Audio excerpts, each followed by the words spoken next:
ஜாதகத்தில் யோகம் அப்படின்னா என்ன தெரியுமா? 2 கிரகங்கள் ஒன்று சேர்ந்துருந்தா அல்லது ஒருத்தர் பார்த்துருந்தா ஏதாவது ஒரு விதத்தில் தொடர்பில் இருந்ததுன்னா அது வந்து யோகம் அப்படின்னு அர்த்தம். ஒரு எடுத்துக்காட்டாக குருவும் சந்திரனும் சேர்ந்துச்சுன்னா குருச்சந்திர யோகம், கஜகேசரி யோகம், அந்த மாதிரிலாம் சொல்கிறோம்.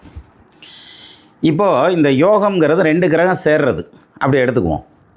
ஒரு ராசிக்குள்ளே 2 கிரகம் சேர்ந்துருந்தால் அது யோகத்தில் வந்துடும். சந்திரனும் செவ்வாயும் சேர்ந்துருக்குன்னா சந்திர மங்கள யோகம், சனியும் சந்திரனும் சேர்ந்துருக்குன்னா புனர்ப்பு தோஷம், இப்படின்லாம் சொல்கிறோம் இல்லையா?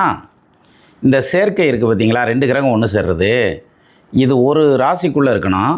ஆனால் ஒரே நட்சத்திரத்தில் இருக்கக்கூடாது.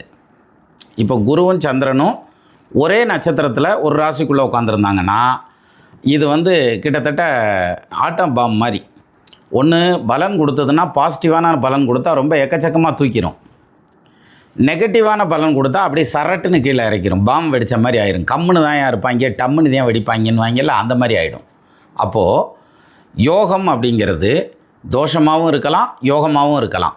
அதனால தான் சிலருக்கு வந்து பார்த்திங்கன்னா தர்மகர்மாதிபதி யோகம் இருக்குது, கஜகேசரி யோகம் இருக்குது, குருச்சந்திர யோகம் இருக்குது, குரு மங்கள யோகம் இருக்குது, புதாத்திய யோகம் இருக்குது, ஆனால் எனக்கு வேலை செய்யலை அப்படின்னு சொல்லுவாங்க இல்லையா? இந்த மாதிரியான ரீசன்ஸ் எல்லாம் அதில் இருக்கும்.